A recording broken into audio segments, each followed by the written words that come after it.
energy plant ama Gulf of Kutch hariba mafam sida install tawwe khangani ko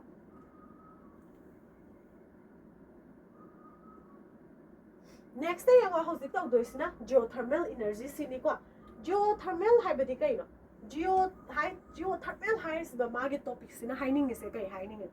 geo hai di kai hai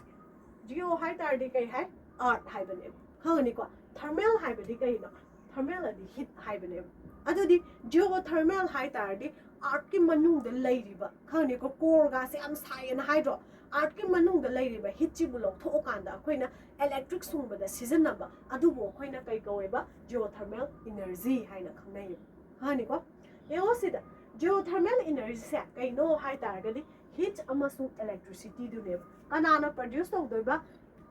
art manung da yauriba heat mayam sibu seasonarba matungda puthorapa heat amasung electricity du bu aikoina kai kaweba geothermal energy haina khangnai